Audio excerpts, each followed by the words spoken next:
జగద్గురు బ్రహ్మర్షి పితామహ పత్రిజీ వారికి, స్వర్ణమాల అమ్మగారికి, అలాగే ఎందరో మహానుభావులు అందరికీ వందనములు.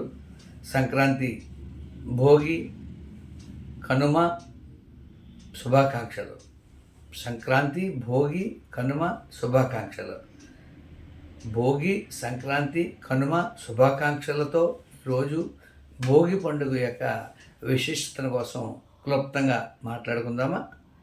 భోగి పండుగ అంటే మన యొక్క చుట్టుపక్కల ప్రాంతవాసులందరికీ కూడా కులమతాలకు అతీతంగా అందరూ కూడా ఒక చోట చేరి చక్కటి మనస్పర్ధలు ఏమైనా ఉంటే అన్నింటిని కూడా విడనాడి ఐకమత్యంతో ఏకమై కలుసుకోవడానికి ఒక అద్భుతమైనటువంటి సమాచారాన్ని, ఉపయోగాన్ని అందించేటువంటిది భోగి పండుగ. అది ఎలా అవుతుందంటే, ఇప్పుడు మనం 4 వీధులు ఉంటాయి.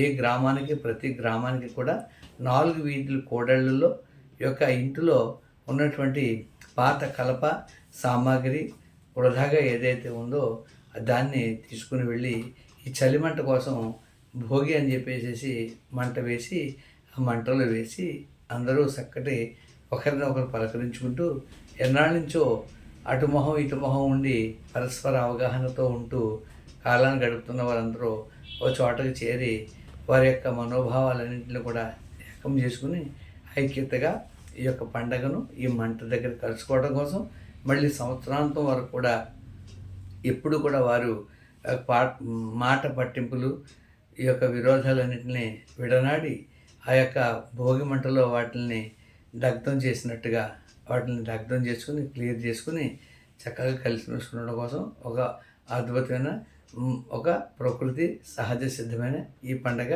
భోగి పండగ, భోగి మంట ప్రత్యేకత. అలాగే కనుమ, సంక్రాంతి పండుగ.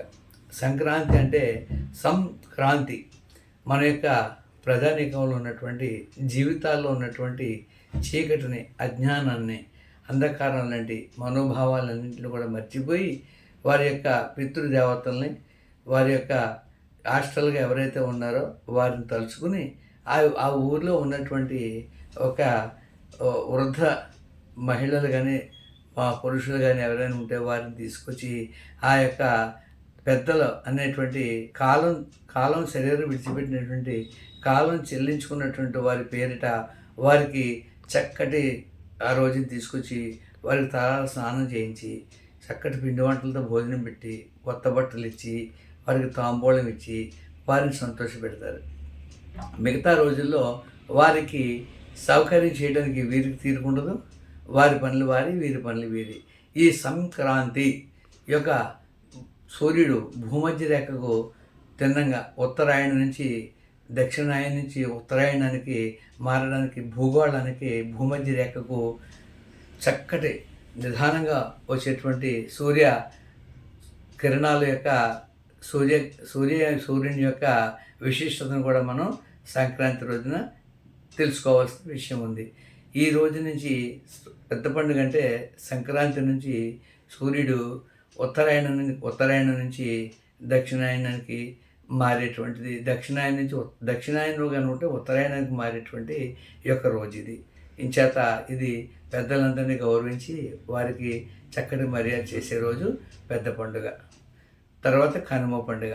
ఈ కనుమ పండుగ ప్రత్యేకత ఏంటంటే కలకాలం మనం నిత్యం ఉపయోగించుకునేటువంటి యంత్రాలు, మన నిత్య జీవితంలో మనకు ఉపయోగపడే యంత్రాలు, సామాగ్రి, వాహనములు, ఇంటిలో పరికరములు, చేతి పనిముట్లు, ఇట్లాంటి అన్నింటిని కూడా ఆ ఒక్కరోజు వాటికి విశ్రాంతినిచ్చి వాటిని శుభ్రపరిచి వాటికి చక్కటి అలంకరణ చేసి సంవత్సరం అంతా మాకు ఎంతో ఉపయోగపడి మాకు మా జీవనోపాధికి ఉపయోగపడుతున్న మీకు ధన్యవాదములని వాటిని కృతజ్ఞత చెప్పి వాటిని గౌరవించుకుంటూ వాటికి చక్కటి విశ్రాంతినిచ్చి ఒకరోజు కనుమ పండుగ. మళ్ళీ కలకాలం మనకి అవి ఉపయోగించుకుంటూ మన జీవనోపాధికి కానీ మనకు ఉపయోగపడాలని ఒక అద్భుతమైన సంకల్పంతో జరుపుకునేది కనుమ పండుగ. చేత భోగి పండుగ, సంక్రాంతి పండుగ, కనుమ పండుగ కోసం చెప్పుకున్నాము. అందరూ మిత్రులందరూ కూడా ఈ యొక్క ఛానల్ని, నేచర్ మెడిటేషన్ ఛానల్ని చూసి ఈ యొక్క చక్కటి మెసేజ్ని అందరికీ షేర్ చేసి ఈ మెసేజ్ని బట్టి మీ అభిప్రాయాలు కామెంట్ చేయవలసిందిగా కోరుతున్నాము. Thank you very much.